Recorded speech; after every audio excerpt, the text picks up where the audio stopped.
Ce qui Gauthier c'est alobaki baerer moko bezana ngamba Fally Ipupa. Où est le mal? Et ça qui simple Fally Ipupa ya peka ça la droit de réponse. Si ko problème ezanini. Déjà la makambu oyo ils ont rabaissé déjà Fally Ipupa. Fally Ipupa c'est un international. Ils ont rabaissé déjà à discuter na Gauthier c'est un journaliste que Fally Ipupa a commis une erreur. Sur base de ramener Gauthier à la justice. Voilà. D'abord Fally Ipupa n'a pas un bon nom dans l'institution congolaise. Dans quel sens? Quand il y a des petits à Faden House. Pour certification, moi j'ai des images. Dans la vidéo, qui est là, disque d'or est certifié. Mais la logique, tu vois, la liste est disque d'or en haut, est certifié. Si vous avez un lien qui lit par l'imbat, vous avez quoi? On peut placer comme un problème pour digérer la vérité. C'est ça la vérité. Et dans le sens, c'est un intellectuel qui a un plateau. Alors, il fait les artistes locaux. Et ça, on a sens. On a artistes locaux, na niveau ni. Ce qui artiste congolais le plus populaire, na génération où, na Côte d'Ivoire, c'est fait le goal. Ce qu'il y a un musicien local.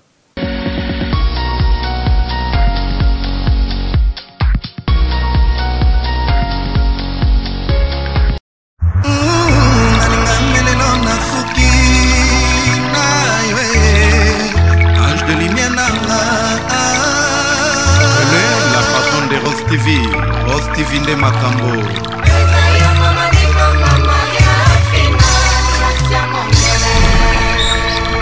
Mama Mokonzi kitoko no lokola moya mpokwa bande komona mama Sofia Futa na papa Antonio Peke no nesengo bamoni bankoko.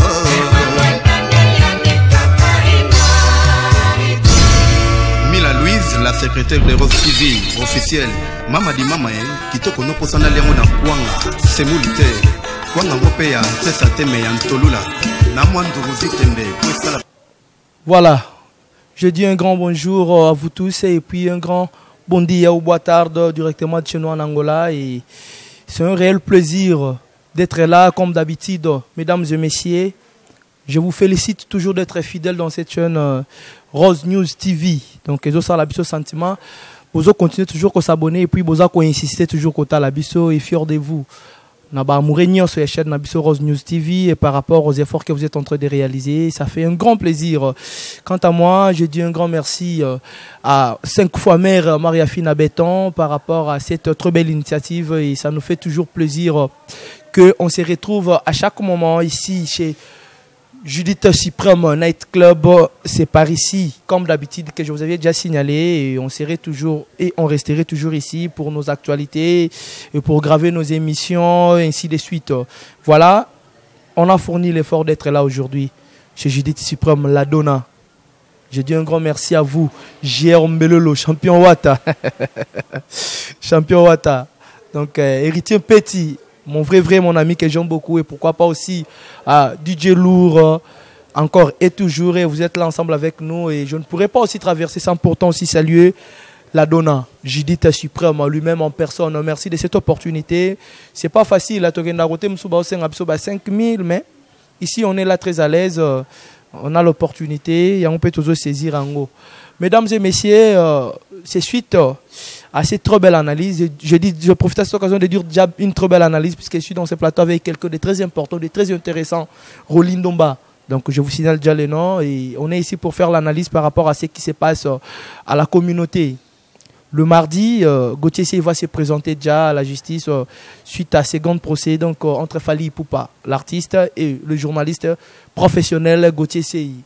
Et tellement il a boire à manger, on a décidé, banda to bandi ko sala ba analyse dans Makamu. Oh, j'étais seulement seul, on a essayé un peu de faire avec d'autres personnes, mais je jugeais bon de recevoir un collègue dans ce domaine que vous connaissez toujours à chaque moment, qu'on puisse en parler, to mek un peu ko sala analyse, to panzante ke na langilande ba noko ba meka ko lobelango, to yeba réellement comment Makambango est évolué, qui a raison et qui n'a pas raison, et pourquoi na ba décision ya ba tout to ya artiste vis-à-vis à Gauthier Sey. Décision wana biso bato ya presse tozo mona ndenge nini to ko développer ensemble na Rolin Domba. Je ne pourrais pas aussi recevoir mon invité sans pourtant remercier mes partenaires. Je vois directement de l'autre côté des Congolaises, Simplice Mbunzu l'idéal, je te salue. Donc, Maramba téléphone, te ticket là aux responsabilités. Taylor Maumba et côté Linette, Verticolo, toujours disponible. Je ne pourrais pas aussi oublier le nécessaire. Ah, Jean-Jacques Bazola, le nécessaire. Je te salue, un clin d'œil spécial à toi, Abdul Vondo, le milliardaire en kilote, un pelé au grand complet. Toujours comme d'habitude, où est commandé à tradition. Je vois directement Yondika Soleil Bembe, Espoir. Pourquoi pas aussi à Pamela Mayala, la brésilienne, Alberto Souza, Mouzele Petit et les autres. Je vous aime autant. Tous à la Ranabino, tu continues toujours aux Ranabino. Donc, c'est pas ça le sujet. Donc, je veux déjà recevoir mon invité, Rolino Mbake, ensemble avec moi, ingénieur de Chris. Veuillez donner les sentiments, que les gens puissent comprendre que je suis déjà dans ce plateau avec mon grand, ton collègue, Rolino Mba. Salut. Ouais, salut toi aussi Congolais, salut à tous les abonnés qui nous suivent en ce moment dans votre chaîne Rose TV. Je vous reçois, Rolino Mba. Vous êtes un journaliste professionnel et ça nous a poussé de vous retrouver aujourd'hui, qu'on puisse en parler sur ces dossiers qui se passent entre Gauthier et l'artiste Fally Ipupa. Donc il y a des gens qui font toujours les interventions et nous aussi nous avions jugé bon de vous recevoir en tant que journaliste, qu'on puisse en parler dans ces sujets. J'aimerais savoir, quand vous aviez découvert qu'il fallait pour pas porter plainte sur Gauthier CI, comment vous recevez Kiango et puis point de vue dans la circonstance on est quoi aux Alandais. Ouais, premièrement merci parce que merci qu'à Uluka n'importe qui Uluki Muto Azadi domaine. Moi je dirais clairement aujourd'hui dans notre pays la plus démocratique du Congo, c'est devenu crime ou une infraction de dire la vérité. Parce que Gauthier, c'est un journaliste de formation et de carrière. Et c'est aussi journaliste d'investigation. Déjà, dans le journalisme, nous avons l'autorité de faire des investigations. C'est-à-dire, on est obligé de dire ce qui est vrai, en toute vérité. Ce que Gauthier, c'est Aïna Masolo, il a fallu Poupa, à Lobiango, Mabezawa. Il a fait des critiques, oui. Lelo, na Congo, balingi ba critique négativité.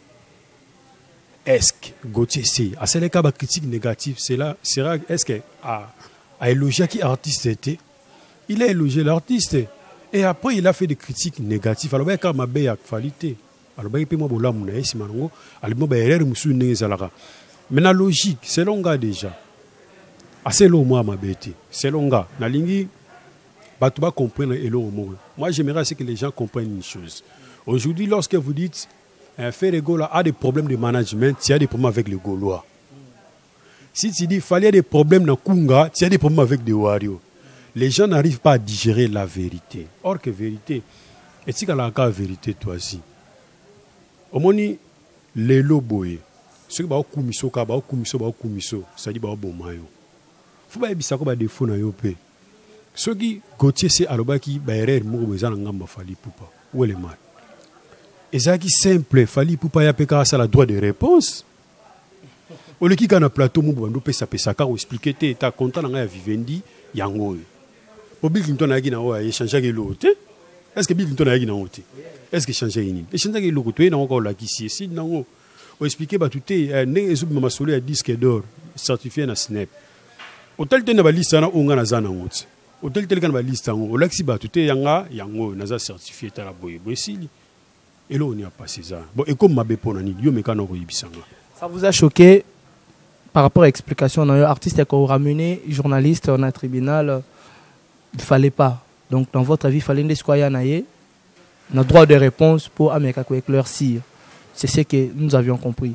On a compris cette explication par rapport à l'Ikambana, ce que ça m'a bétoté. Le lot n'a pas plus yangai, bien nous. Alors, l'Ikambou comment il y a justice. Par rapport à Oyo, ils ont spéculé. Papa Sangwa Kendaki, pour rassembler un dossier par rapport aux informations, comment Roli, tant que journaliste professionnel,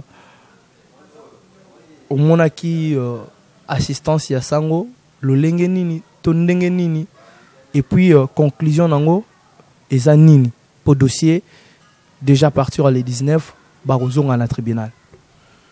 Bon, les lots nazo. Na comment regretter le mot comme ça dans le monde des médias. Bolimbisa parce que ça n'a pas la vérité. Moto mususu asepeli nango te, c'est bien bon. Mais sauf que ceux qui ont mususu lekisi aux alcool aux qui sont l'opposant nzoto. Place ça la passe yeba goza en pota. Ceux qui ça li passe tous un problème. Te bato ba mona o mabe et ça bato ba ligne vérité te. Au moins le média YouTube aya oui vitesse wana eda que tout soit gané clé de mbala mo ba toujours information mais sauf que ba défense c'est belé, ba désavantage c'est belé.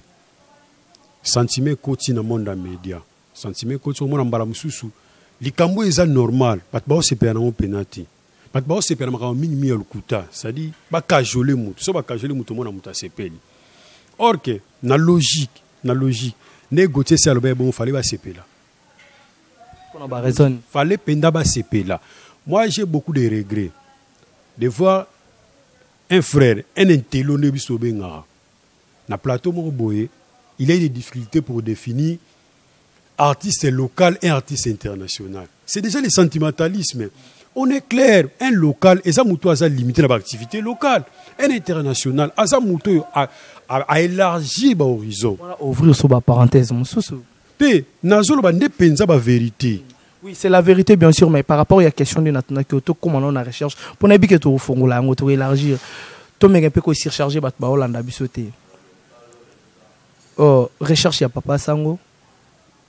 Est-ce que Ozana ba résultat oyoto réponse au kokiko sa ba yo bazolanda biso tant que journaliste et comme à niveau nin vous aviez des infos certes na lingana koma wana sauf que au monde yana zo kende vite a besoin non ezaboye ce que na bi sentimentalisme parce que sango o sala musana tango Israël mutombo a se déplacer pas que en France mutapesi bitika zate mutazwi les visas zate azo sa musana et pour éclaircir l'opinion mais lo nya mabeza wana ah c'est lo mabete siko problème ezali na réponse na ye ailleurs divulguant une information parce que il a toute une chaîne bosolo na politique alors il y a bosolo na politique alors divulguer information entre temps les 19b procès est ouvert donc la trouver ka sangona mais sauf que c'est là ba opinion na biso la façon na biso de réfléchir déjà et de dénigrer bato belé na lolengeni voilà yango na décortiquer ce que dénigrer bato belé na ba dans la la première question tout ngai il a fallu pour pas face à répondre bango kaka na plateau asala ka droit de réponse à répondre bango kaka na plateau siko problème ezanini déjà na makambo oyo ezo rabaisser déjà Fally Ipupa c'est un international ezo rabaisser déjà a discuter na Gauthier c'est oza journaliste il a fallu yende abanda ko propulser artiste siko a comme na devoir ya propulser artiste soutien a comme ce qu'on a devoir ya luka ko combattre artiste déjà ce que tu habito là tasiko makambo to là tu bena makambo lo ka journaliste entre un frère et un ami, tu sais qui choisir. Ça dit, c'est comme solo que comme solo journalisme, bah décision que ça tant que bah décision bah musunga na sana posa au sala ngote, mais ça hors de pesa mi association. Non ça ni. Na obligé ba moko ya bafouer ba activité nyo sur côté à aigle. Alors et ça c'est go bien dit. Donc tous c'est la résultat à Mutombo, Israël Mutombo. Alors ya na ngo PCP tribunal ba démonter makamnos. Mais déjà il y a une erreur. Encore qui ne peut tout ça la association des artistes, association des journalistes. Alanga qui fondata kuna. Afundi kuna basoli kuna leki nango baswanya basolo liango ba vandeli en famille et puis sumanango ce que ezana ba sanction ça met en katimini. Mais c'est comme na tribunal boy. Na zo bisa bato bazola na biso. Bande na biso ba wari bazwanga mabete parce que na zo ba vérité. Pourtant on a lo bapé mabe mo sur gol, ba osilikate. Ça dit ba digérer vérité oyo. Que Fally Ipupa a commis une erreur. Sur base de ramener Gauthier à la justice. Voilà. Et ça dossier moko qui non la justice parce que ça na entité, ça na entité au bago traitant na ebiso association des journalistes. Il y a médias en Congo. OK n'est pas bon parce que au lieu de s'adresser, ne seul s'adresser na aucun tribunal, aucun tribunal au sani. Pour pas sanctionner ça, il y a que prison. Donc pas na yo ka so aussi dit toi na prison na bête de mabo. Na bête de mabo te. Et bien que corruption comme tout parce que ma sola ngeza ma sola corruption. Que mon amutumo ba pesi moto ko mon ba tebele be na ba télévision mon ba msu Joël avec la télévision ba n'importe quoi or que makamozo loba eza na base ti eza na fondement ti toi tu crois que lelo ce que babi que ba lobela makama musique Fally ba otia l'écart non il est là dedans Fally ba otia l'écart te bosko yo ba buzo ba na surfer le goal poani et ça lo ni so ba be surfer le goal et surtout que aza patrimoine ya mboka na biso pona rumba congolaise donc c'est un peu ça. Alors pour les propos de Manix, qu'on revient un peu, puisqu'on est déjà au Mekempe Kofongola. Et là qui débat entre Gauthier Sey et puis Manix. Manix était deux de propos, carrément, qu'il était pour l'artiste Fally Ipupa, et puis de l'autre côté, Gauthier Sey, il intervenu pour l'artiste Ferrigola. Et Lilo Batbazo critiquait Balobi comme mon avocat, il a fait Rigola, Péné à Gauthier Sey, Eza Malamouté. Votre avis, n'a paramètre wana? Bon, ce qui est ok, na logique wana, na domaine wana, au moins na keza na ba raison penzati. Eza ba raison te pourquoi? Na le belo omogo. D'abord, Fally Ipupa n'a pas un bon nom dans l'institution congolaise. Dans quel sens? Quand il y a un pire petit à Faden House. Tout le monde n'a pas besoin de le pire petit à Faden House. Ça va l'année na logique wana. Et qui m'a bien ma casse. C'est-à-dire, pour mon avocat, il y a un cadre ça, l'avocat a été quoi à parti pris. Parce que l'avocat a été contacté et payé pour faire un travail, pour arriver à un idéal. C'est pas l'une des raisons que les gens disent que Ferrigola a pu intégrer dans le cadre de Marambouana. Bon, les gens peuvent dire. Il y a toujours les ont dit. Voilà, je suis raté parce que tout le ça non déjà. Tout le monde a fait à cause de Simakamouana, mais ça logique et ça là. Okanga muibi abakanga muibi ati. Regret na ngana makambo eza plus ndenge makambo e comme en plaire au la justice. Et ça li bien pénaté. Et ça li bien té. Omonata les bazoli ngabala etsa batu buzo bebele na makambo o. Tant bazoli ngabala ba kotsa batu buzo bebele na makambo o. Makambo e misama kama minene. To yo beta li solo na ba disque d'or. Tant to la logique na ba disque d'or monsieur ezwa makala. To yo comprendre que ça le coûter ça solo té. Pour certification, moi j'ai des images, dans la vidéo, qui est là, disque d'or est certifié. Mais la logique, tu vois comment on a liste à disque d'or en haut est certifié. Si vous avez un lien qui lit par l'imbat le banini, il y a quoi? On va placer comme un problème qu'on digérer vérité. C'est ça la vérité. Faut que dans votre avis, tant que aussi journaliste, Rolindo m'a pu dire que Fally Ipupa n'a jamais eu un disque d'or certifié. Non, nakolo bate que Fally Ipupa azwa ya ngoto ya zwati. Parce que lelo oyo, so koti ata na site ya Snap, et comme il s'est tiré pour la question. Na pêche information, bato na biso ba yebike, site c'est comme il s'est tiré pour mbali boso ba so problème oyo. Oka ba bilobalo ba mongo ba no ba makote Israël mutu ba bengani na viveni ba buigo ya mbaye. Et ça suite ya réalité ba so mona na makambo ya ba congolais. Parce que congolais ennemi na c'est mo congolais. On ne peut pas comparer Fally Ipupa na artiste Moussoussou, comment comparer Fally Ipupa na Ferrigola. Mais ils sont tous des Congolais. Pour aller te boluka bo propulser ça la comparaison na Batalibanda. Siko vivenda moni si charge ba tuna yango trop. Loka ba tuna yetro. Akomo on m'a appelé ça ba réponse sur malonga exact. Mais Israël muto n'a pas été chassé na vivendi. C'est quoi la réalité alors? Te ezako loba kaka. Les ont dit. Mesdames et messieurs, on est là, on évolue toujours avec Rolindomba. Torozo analyse ça ferait un grand plaisir à Steve Kongolo depuis Kinshasa et pourquoi pas aussi à Fabi Kongolo, José Kongolo Matingalula. Donc ça c'est la grande famille que j'aime beaucoup, non mais vite. Et puis Rabi Kongolo, je vous aime autant, hein, la grande famille. Et puis mais vrai, je reste Mwanza depuis Paris, Docteur Mwanza vit une aventure mais posée. Honoré Mwanza, passeport rouge, toujours. Vous êtes là et vous serez toujours pour le temps défini. Bertoni Sinda, je te salue, un clin d'œil spécial à toi et plaisir n'a plus que Zalara toujours. Chaque fois, je vous tiens toujours à rappeler que Fiston Mouchopi, l'un des piliers de Wenge qui nous a quittés, la date a déjà été fixée. Le samedi, vers 11 Palanka Batbarola et puis demain dimanche, de Bakocha suite F1 enterrement, il y a Moutopi, donc il va se séparer avec ses frères. Donc c'est demain. On va assister. On va vous afficher l'adresse en bas pour voir comment Boki au salle. Et pour le numéro là, vous pouvez appeler pour vous orienter. Bokoma Nalié. Voilà. Rolindomba. Vous aviez éclairci.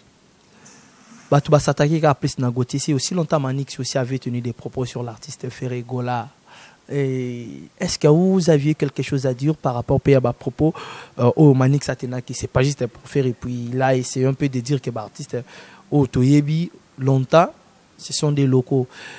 J'aimerais savoir par rapport à Makambo Italie qui locaux international comment un artiste a recours comme international, comment au contexte un artiste a recours à local, mais qu'un peu de perception différence, on a bateau on a comprendre. Et ça question, moi, est-ce qu'ils ont un adverbe, c'est trop simple. Mais avant, on a profité de l'occasion pour présenter mes sessions de condoléances. Na staff na biso awe wato mungisa président Muchopi quoi. Non le bidok enterrement ça le biba Gauthier tout baba JS sa majesté donc tout ça vraiment ensemble. Tout ça de cœur et puis la famille a Anissé Bamouela ou akufi na Kinshasa ça dit les boss Anissé en tout cas toute la famille et en tout cas tout présenter bino ba condoléances. Nazonga na question le bina ngai. Likambo etali Manix. Na ebisa kiyo c'est vraiment honte, c'est honte. On a une difficulté pour nous définir artiste local et artiste international. Et ça question c'est trop simple. Vous est-ce qu'ils ont un adverbe dans le bagi trop simple. Un artiste local et ça muto a lié à l'activité locale. Un artiste international et ça muto a lié à l'activité locale. Mais à propulser ça à élargir ça horizon à comment à niveau international. Par exemple, Fally Ipupa, un artiste international. Parce qu'elle a élargi ça horizon à niveau international. Ferregola, c'est un artiste international. Elle a élargi ça horizon à niveau international. Mais ce qu'on peut définir, on n'y a pas ces ça. Ce qu'on peut mes amis, on a des bandes moi Koteri, Kanya Kaneb sur le banalingala. Ça dit tout ça va parti pris. Bon, on a un problème moi visa na ebi kinanzela Fally. Moi staff eko leka na superviseur. Elle n'a mis kangisi côté kuna. Alors, likambo eza bien na no boya ngoka si faire. Likambo eza bien s'il fallait le quoi na ça pour muta faire na bando boya ngoka. C'est ça le problème. Et ça na sens c'est un intellectuel aller kana plateau alors ba ke faire école à artiste local. Et ça on a sens c'est. On le base artiste local ndeni na niveau ni. Soki artiste congolais le plus populaire na génération O na Côte d'Ivoire c'est faire école. Ce que y a un problème musicien local. Neto bana portugais dans anglais il doesn't make any sense. Ça n'a pas de sens. Beaucoup qui tsamutute place wa zate bosi bo commissaire. Et ça sentiment. Ya wana banda oloba. Na soma ngopena ba film mususu en Angola. J'ai beaucoup de regrets. Omona mutu mo boye aso finga par exemple faire rigole. Alors bi soit disant aza wario. Yombala muso yebite wana za cop. So moni ba les grands télévision aso finga faire rigole, aso finga parce que aso salaire. Ça y est, les clics de Fally s'est organisé pour engager quelques personnes dans les réseaux sociaux. Batouane basala management ya Fally, basala marketing na ye. Il laisse l'artiste congolais qui fait ce genre de choses. Ce que problème munene, on a le bagine bandeli yango. Faire gola azana ba staff wana te. O bazana vitesse wana. Que alona batu par-ci par-là na internet ba le belaraye. Ce que batu misu na Angola la banda ekolobawa. Sentiment quand tu comment on finga par exemple faire rigoler dans les réseaux sociaux. Fallait ébiété. Muta Fally monta contacter même ata fondé ya kiso abiso kakawa a contacter été makenda on finga faire rigoler. Ce qu'on finga faire rigoler na sentiment ni n'intérêt ni. Entre ba ninga ba osala on ninga cop ba osala ko bazwa mbongo na bango. Pa ebi ke so osala omoni ken ninga za bongo. Ninga osala masolo so suka sanza message écoute na téléphone clan la ga fungula mbongo ekoti na compte. On a ken piano. Baken no mona bango wana na ba Joël mbongo ekota na compte ezaka ndengo wana ndongo mona ba mutalika mbongo ekota bongo ezaka sentiment te ke papa ba oloba loba kapona biloba loba non basala ngo parce que bazwa mbongo siko yo individu yo continue ka makamonga ndengo wana obando so na so na banu finga ka batu eza vraiment na sens ti eza c'est donc sentimentalisme wana faut elongwa vous comprenez obano qualifier artiste mo international au qualifier des local. C'est vraiment gay. C'est vraiment bien. Merci pour les éclaircissements. Au possible, paramètres et mais qu'on peut aider tout comprendre. Alors, situation où ils aura toujours cause à l'élargie. Il y a des gens qui sont pour, il y a des gens qui sont contre, mais réalité, bisonio sotozaraka toujours il y a au téléma pour te dire la justice à trancher les cambango. Manix, à accord politique. Je suis sûr et certain que vous aviez entendu les gens dire que suite à leur promotion pour l'élection Zaliboso, c'est l'une des raisons où Ememaki, Gauthier Sena Manix pour créer l'idée, va profiter d'en Est-ce que on peut traiter ça de rumeur, mais ça banalise les Zoya. Voilà. Est-ce que c'est vrai? Gauthier CEO Manix, le quoi baza a visé plus dans Makambo Italie politique, ndeza ba réseau mais bon ba diembela moko za la warrior moko za la gaulois pour ba make un peu koko matina pour ça la ba analyse na point wana pour ba conquérir public na bango to ba convaincre ba fan ou convaincre ba fan ya Fali ou convaincre ba fan ya Ferregola le jour des élections tant ba repostuler ba za na facilité. Est-ce que c'est vrai ça ou par rapport à analyse na yo comment vous aviez pensé na paramètre wana? Bon, na investigation ba négliger l'information té.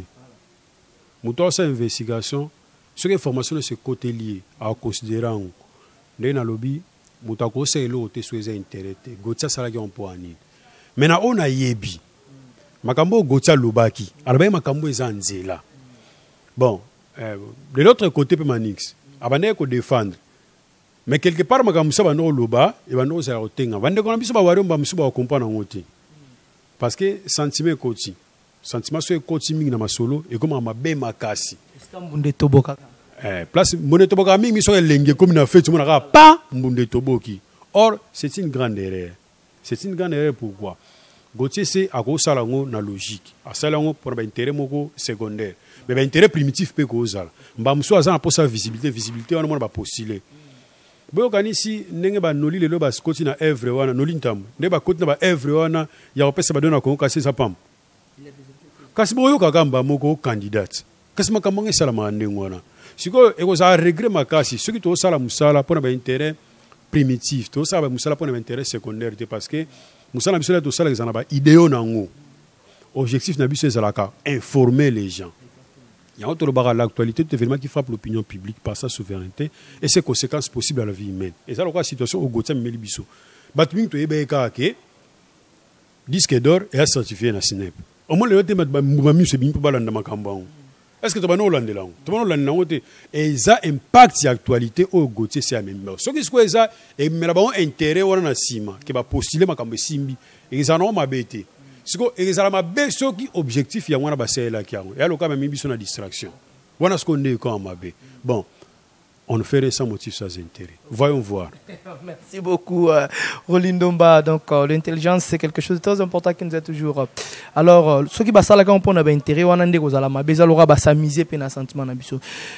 Bah, ça la plus bas débat. Oh, il y a Gauthier, c'est Fali Poupa, Gauthier, c'est Fali Poupa. Mais next, que plus les gens ne s'intéressent plus naé, puisque Gauthier, c'est une mutaose à un peu au-delà. Ngas qu'on a zo mituna. Les lots oyo entre Gauthier, c'est Fali Poupa. Tout mais un peu la conséquence et après il m'a comme le tribunal les lots qui Gauthier c'est à quoi par exemple dans le tribunal la conséquence c'est que la to Fali à quoi dans le tribunal Gauthier c'est à gagner n'a pas paramètres on a nous sommes balés. Est-ce que vous avez déjà pris le temps d'analyser que sera les conséquences qui peuvent arriver dans l'avenir par rapport à ces circonstances entre Gauthier et Fali Poupa? Il y a na lingina profiter na pesana mbote pas imprésar Sébastien Mazina. Les pères biologiques de Riska, de notre artiste et de mon artiste. Et Netrobeka qui m'a solo, Kalamine était déjà bureau à Luanda pour la construction. Ma construction, donc, et ça, la maquaya, un président Sébastien Mazina, mon thème Isbibel Miguel. Ça dit trop bien, nous avons des conséquences, impact nango. Déjà, na Gauthier, na Fali Poupa. Oaza kilo, c'est Fali Poupa. Déjà, quand ça la discussion, on va dire au bout d'un moment nanzela. Ce que tu as besoin de faire, c'est que impact makasi et ça non mutaliboma wana. Il y a autre baso lingola na liboma fola tabilamba. Na lobité que Gauthier c'est azam mutaliboma. Ça dit na sali comparaison moko boye eza normal. Sikoyo, lokola Fali azana niveau ya likolo.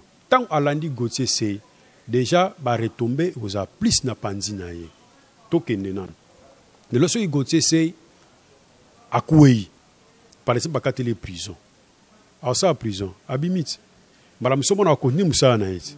Bon ce qu'il fallait pour pas quoi. Déjà pour nous ala direct na makambo logique vraiment. Banda fallait pour passer la sortie médiatique n'est pas Paul Mopassou là. Si le makambo gomara moi yelele, moi yembele.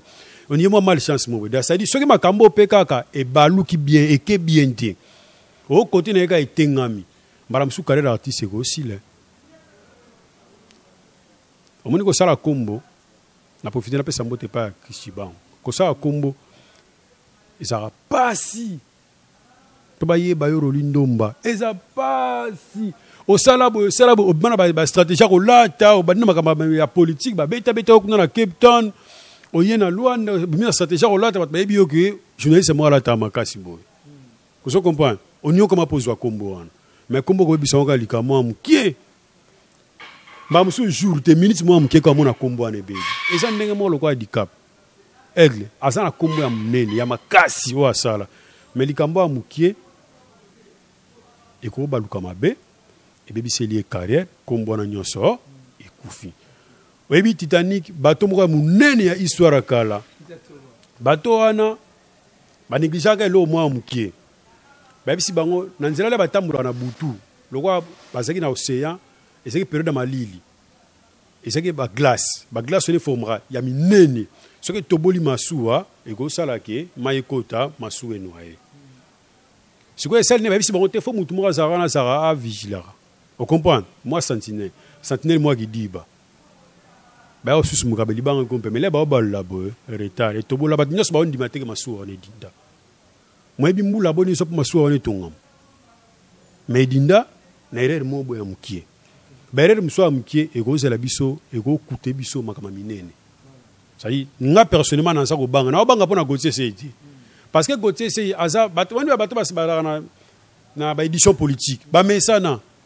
Ngamonga e babetanga na toma lokofi na Cape Town. Vous comprenez? Et ça normal to muto azana na question politique a mesa na. Mais na chronique musicale batana ba mesa na ngote. Parce que artiste et musicien ce ka kuta na problème mo ndengwana, carrière ko kufa. Et loko ce ko ngana zobangela yangwana e baluka mabe pour emela fali ba problème na carrière na. Mais espérons que makambango eleka bien, hein? Ba oyeba ko doser na moi c'est pour masoleza kitoko. Merci beaucoup, Roli, pour votre intervention. Un grand frère qui fait toujours du bien. J'aime beaucoup votre intelligence. Vous avez flatté plus dans ma capacité. Et ça, l'a bien.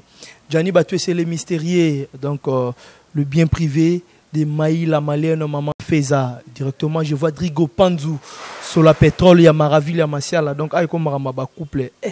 Gianni Batué, c'est Maï, la Malienne.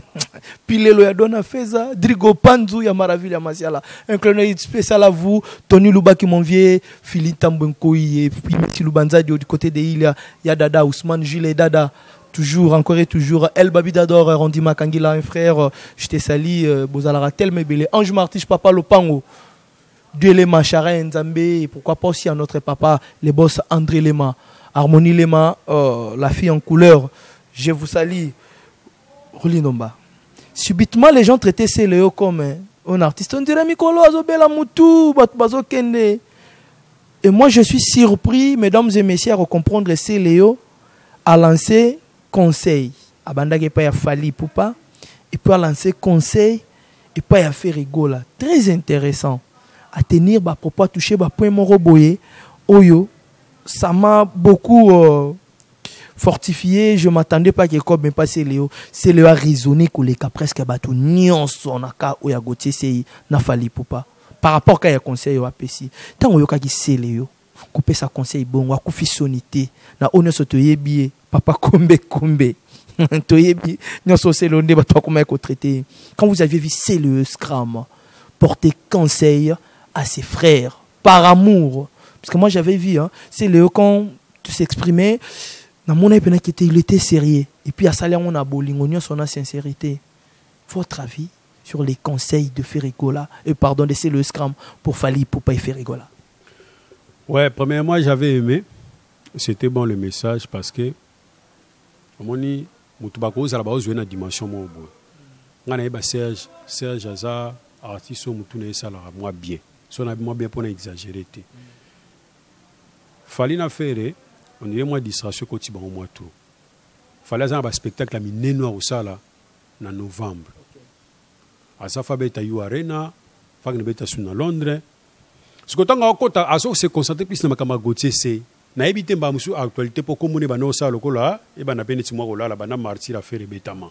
Na éviter ma musu actualité mais faire nani c'est le après si conseil moi bien. Né moi là focus malgré mode qui pas ko ezaki désactivé donc à ça la concentrer na concert Roberta na activité na et puis faire go là ata li kamotali management parce que faire gola bana balobani makama calendrier ba calendrier bimate ou kasi faire gola ninga za ba tomber tete et ça question management faut aluka travailler avec des managers professionnels bato ba epina baza reconnu que soit combien ba ika wa za manager aye ba ko manager artiste pour artiste azala propulsa que nous beta ba conseil bana ba conseil les ago misi mo no na poche obetsa les abna na kilomité conseil les arabes ba bzi ba bengisio pas producteur bo solo li bo sali contrat pas si manango okyo sali musala faire gola faut azala concentrer na makambwana o ce qui parle de stratégie a fallu ezala ngoma bete ya olona ba manager par ci par là et ça parce que azana posa azala propulser parce que côté mungongo déjà ça ayemba déjà bien ça patrimoine ya rumba congolaise lié pena côté ko yemba côté wana promesa kaza pour management donc conseil message o ya seleyo na ebika ozwango au captain ou bien et si manango ayeba nini au sela pour atteindre l'objectif parce que et le collègue cher na vieux aratant parce que faire gola la génération na bango lelo yenda za yaya pour faire gola banego yimba bango ba hôtel na palais faire gola yimba franc congolais na ebite suiba banani bazaki na orchestre ni wana faire gola yimba na franc congolais yamba kana bampaka donc aza yaya na bango na génération lelo sikoyo ole akoya me bagiyana na ndenge sengili aoza na mo ba baisse faut azala concentrer na conseil o nani c'est le scrum apesi pour egoza na bénéfice na ye aluka travailler na ba manager ba professionnel parce que le temps de tout brasser de l'argent ceux qui temps l'équipe ils ont ensuite donc profiter de l'occasion. Merci beaucoup, une très belle conseil et puis pour votre intervention ça sera bien et Rolindomba j'aimerais encore savoir aujourd'hui les gens parlent de faire rigoler, vous avez aussi touché des points qui m'a beaucoup fait du bien baza toujours basé na sentiment. Dans votre avis ou à la logique des choses sur l'opinion et que l'on maintenant la vraie différence qui existe entre Fally Ipupa et Ferregola qu'est-ce que la rapenza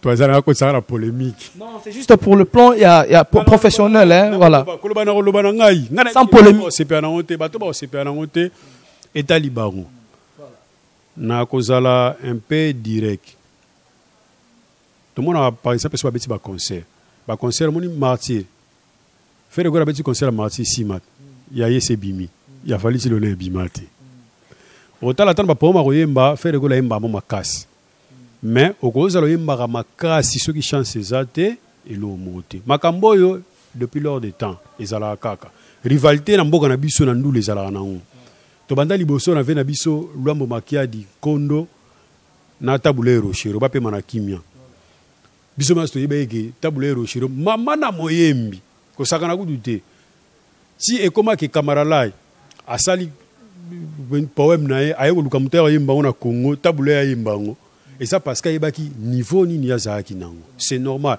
mais sauf que tant ba no ke ni sur le terrain dans no bete lo makiadi lo makala sikina succès makas ko le kaye to yena problème o ya papa wemba na kese papa wemba l'air kese ba victoire ba ki la victoire na bango na terrain victoire mtando bete papa wemba ba kese ba bete papa wemba sérieusement mais na ba qualité papa wemba ne te be pas ko pour la te devant kester to longo wana to yena question ya wenge wera na jibe lelo soto ko na boîte to mona ba nzembo so beta plus ça ba evre o jibe na ba boîte lelo na zavement réaliste mais so ko tali na logique na muta beta muninge za wera bando benga misika wera ya manzanza ya jibe misika ya kano mais tant ba no sana terebe bazo beta bango kaka et ça normal ndenge mo lelo baza faire ça moyembi monene mais succès au bet la muduli solote au bet la muduli solote qu'il fallait ça succès ma casse que les faire gola mais rien n'empêche que faire gola ne ba toujours confirmer que na Congo aza le plus populaire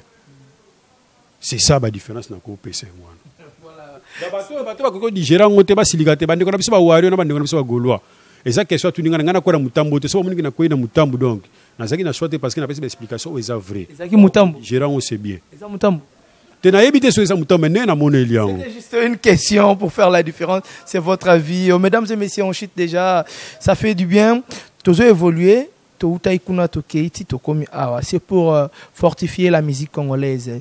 Il faut cesser avec de sales polémiques. Il ne faut pas crier. Tout comme on a une dimension. Tout le monde a jibé dans la guerre. Mais les lots, tout le monde a golo na ba warrior. Ce comme mekika koza golo ba warrior ba inio. Ce qu'on me kika à cause de la warrior, en tout cas, binemi comme il pena sérieux au kende.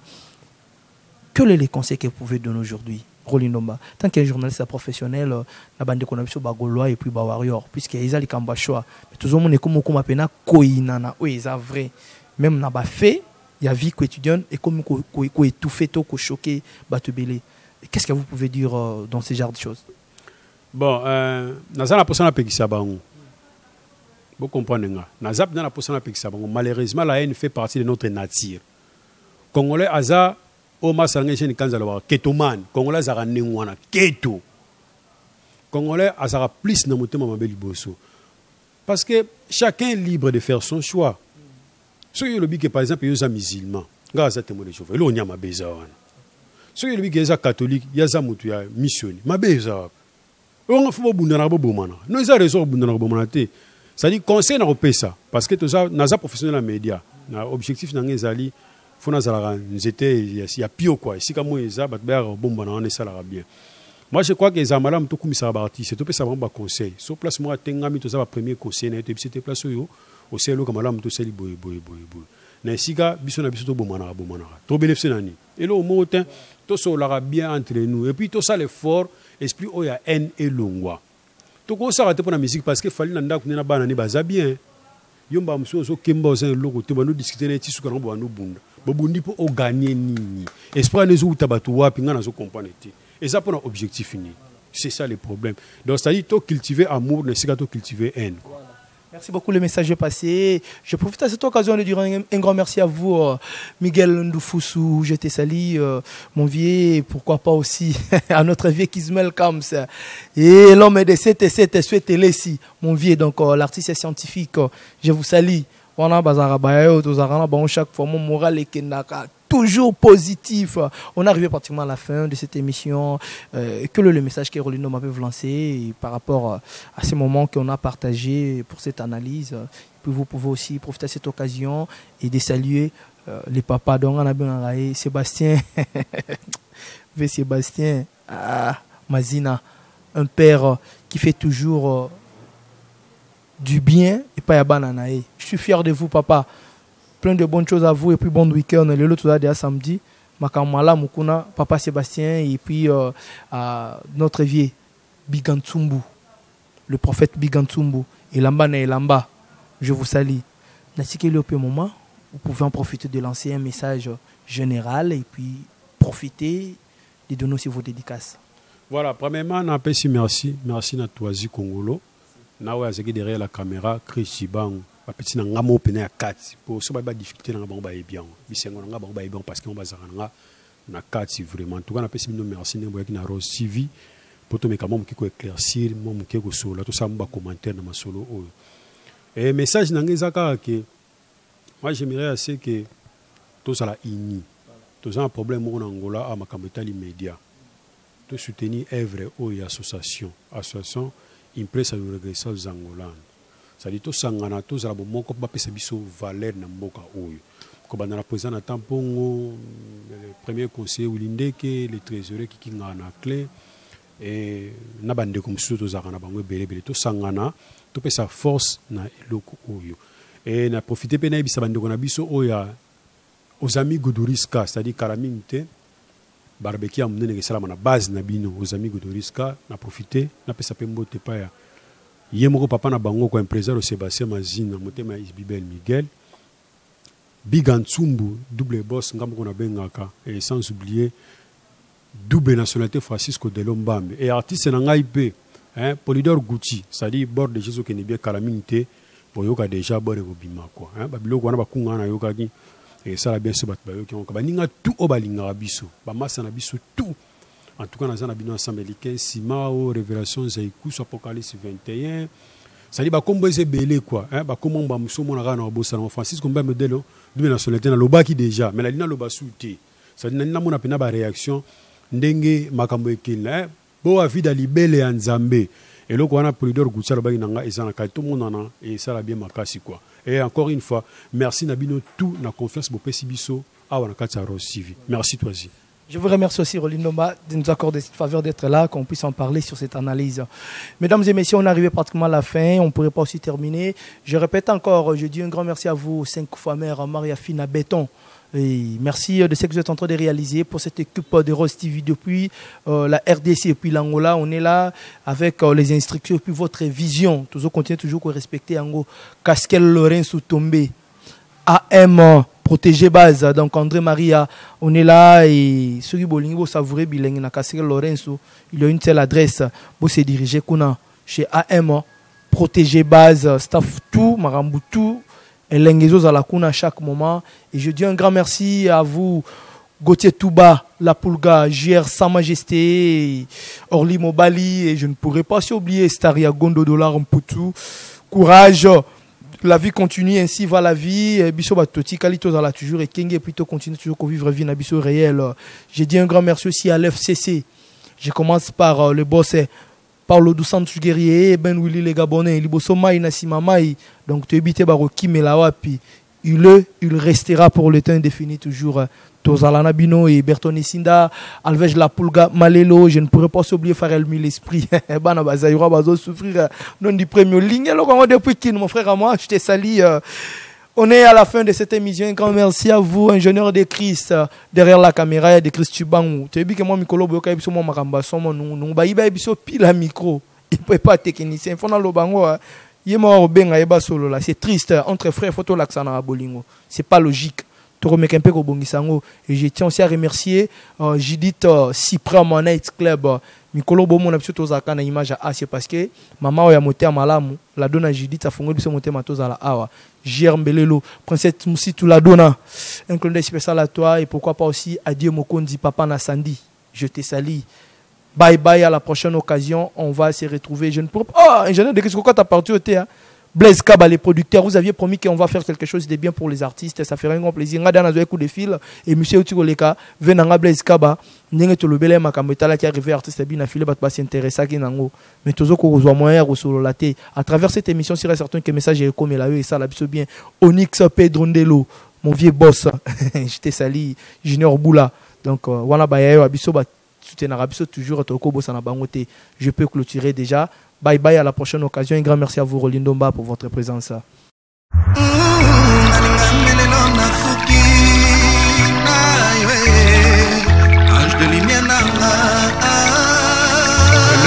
patronne de Rose TV de Makambo.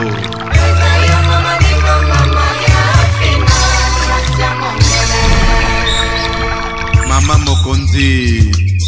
Kitoko no lokola moya mpokwa bande komona mama Sofia Futa na papa Antonio Peke no nesengo bamboni bankoko